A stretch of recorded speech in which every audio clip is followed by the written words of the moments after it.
Bitcoin is sitting at $70,000 right now, and the internet is screaming that the sky is falling. The fear and greed index hit 11 out of 100. 11.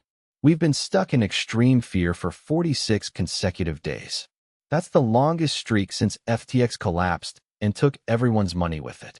But here's the thing nobody's talking about enough. While retail investors are panic selling and doom scrolling crypto Twitter, whales just went on the largest Bitcoin buying spree in 13 years. 270,000 Bitcoin accumulated in 30 days. Let that sink in. So which is it? Is this the calm before a crash or the calm before a massive rally? You're listening to Converts, your guide to currency, crypto, and conversions. I'm here to break down what's really happening with Bitcoin at $70,000, why the smart money is loading up while everyone else runs for the exits, and what all the data actually points to. Let's start with where we are right now. Bitcoin is trading at roughly $70,722. That sounds pretty good until you remember it hit an all-time high of $126,296 back in October 2025. So we're down about 46% from that peak. That's a significant drawdown. And for the past month or so, Bitcoin has been stuck, range-bound between 65 and 75,000, just chopping sideways since late February. No real breakout, no real breakdown, just waiting. The question is, waiting for what? Let's talk about the macro picture first because that's driving a lot of this. The Fed held rates steady at 350 to 375% at the latest FOMC meeting. They're only projecting one more cut this year, and they raised their inflation forecast to 2.7%. That's not the kind of news risk assets want to hear. Here's a stat that should catch your attention. Bitcoin has dropped after 7 of the last 8 FOMC meetings. 7 out of 8. So the Fed has basically become a sell signal for crypto in the short term. Every time Jerome Powell steps up to that podium, Bitcoin takes a hit. Tight monetary policy means less liquidity in the system. Less liquidity means less money flowing into speculative assets. And like it or not, Bitcoin still trades like a speculative asset in the short term, even if the long-term thesis is completely different. So that's the bearish backdrop. Rates staying higher for longer.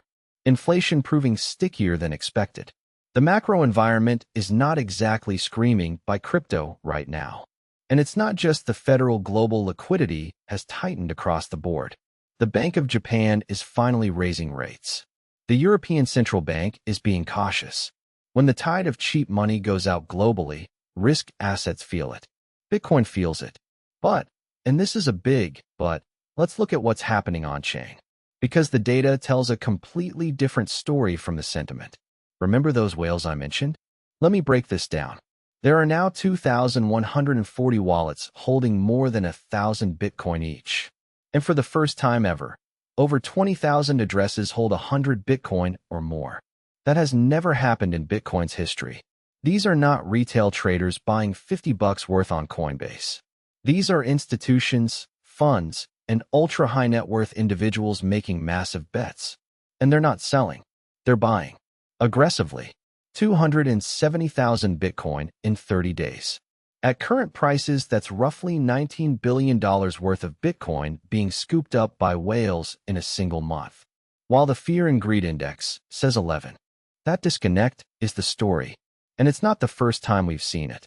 Right before the 2020 rally that took Bitcoin from 10,000 to 64,000, whales were accumulating while retail was selling. Before the run from 16,000 to 69,000 in 2021, same pattern. The smart money buys when there's blood in the streets. And right now, there's a lot of blood in the streets. Now let's look at exchange reserves because this is another massive signal. The percentage of Bitcoin sitting on exchanges has dropped to 5.88%. That's the lowest since December 2017. Think about what that means. When Bitcoin leaves exchanges, it means people are moving it to cold storage. They're not planning to sell anytime soon. They're holding. Less supply on exchanges plus steady or growing demand equals, well, you can do the math. It's a supply squeeze setting up in slow motion. And supply squeezes don't announce themselves. They build quietly in the background until one day there's a surge in demand and there's simply not enough Bitcoin available to sell. That's when you get those violent 30, 40, 50% moves to the upside that seem to come out of nowhere. They don't come out of nowhere. They come out of months of accumulation, exactly like what we're seeing right now. The ETF picture is interesting too. March saw about 890 million in ETF inflows. Now that sounds decent, but it's actually down 73% from February's 3.3 billion. So institutional money through ETFs has slowed down considerably. But here's what's fascinating. While ETF flows cooled off, $12.8 billion flowed into tokenized treasuries. That tells you institutional money hasn't left crypto. It's just shifted to yield-bearing instruments within the crypto ecosystem. They're still here. They're just being cautious and parking money somewhere that earns yield while they wait for the next move. If you want to track all these flows and price movements in real time, by the way, converts.app has live crypto tracking. Just saying. Let's talk about the on-chain bottom signals because there are some really compelling ones flashing right now. The MVRV Z-score is sitting at 1.2. Without getting too technical, this measures whether Bitcoin is overvalued or undervalued relative to its realized value. Historically, readings below 2 have marked excellent buying zones. We're at 1.2. The SOPR, that's the spent output profit ratio, is below 1.0. What that means in plain English is that on average, people selling Bitcoin right now are selling at a loss. That's typically a capitulation signal. It means the weak hands are being flushed out.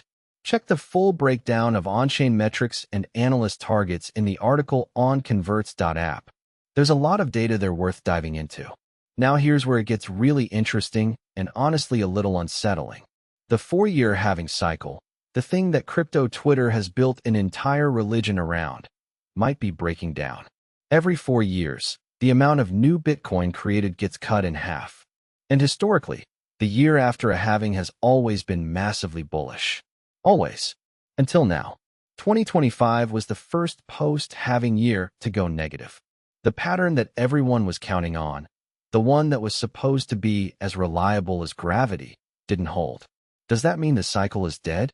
Not necessarily. But it means the old playbook might not work anymore. Bitcoin has evolved. It's not the same asset it was in 2017 or even 2021. You've got ETFs, institutional adoption, tokenized treasuries, sovereign wealth funds looking at it.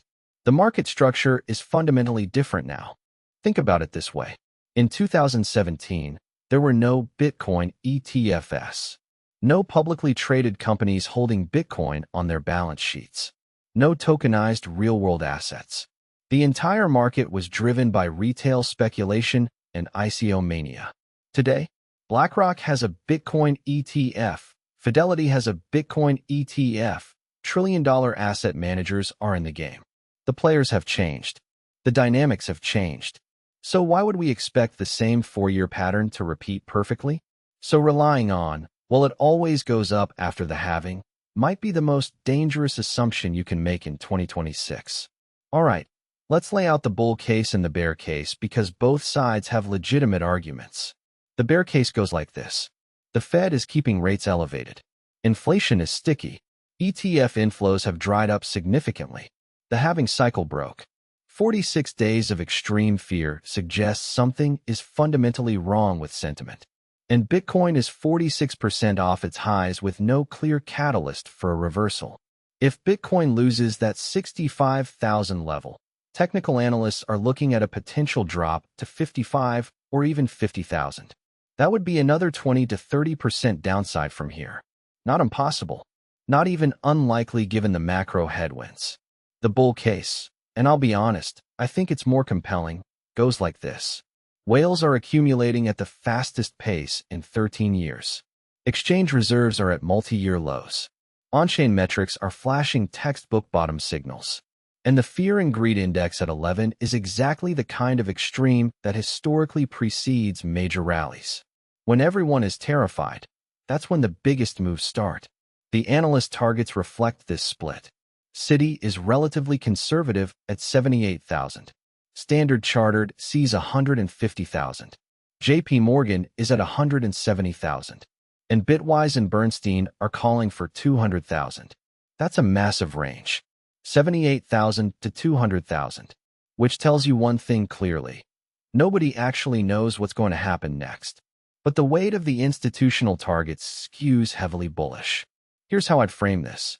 The retail crowd is in full panic mode. The smart money is quietly loading up. Exchange reserves suggest a supply crunch is forming. And we're sitting at price levels that on-chain data says are historically undervalued. Does that guarantee Bitcoin goes up? Of course not. Macro headwinds are real. The Fed could stay hawkish longer than anyone expects. Some black swan event could crash everything. But when you zoom out and look at who's actually putting money where their mouth is, it's the whales. The institutions. The wallets with 1,000+ Bitcoin. They're not selling into the fear. They're buying it. All of it. If you're watching Bitcoin right now, and honestly if you're listening to this you probably are, the data says pay attention. Whether you're bullish or bearish, something big is brewing. The range between 65 and 75,000 won't hold forever. When it breaks, it's going to break hard in one direction. And here's the thing about consolidation ranges like this. The longer they last, the more explosive the breakout tends to be. It's like a coiled spring. Every day that Bitcoin trades sideways in this range, it's building energy. Pressure is accumulating. And when that pressure releases, you want to already have your plan in place. Not scrambling to figure out what to do while the candles are flying. Track the price action live on converts.app so you're not caught off guard when it happens. That's it for today's episode. For the full article with all the details, head to converts.app. And if you found this helpful, subscribe wherever you're listening. Until next time.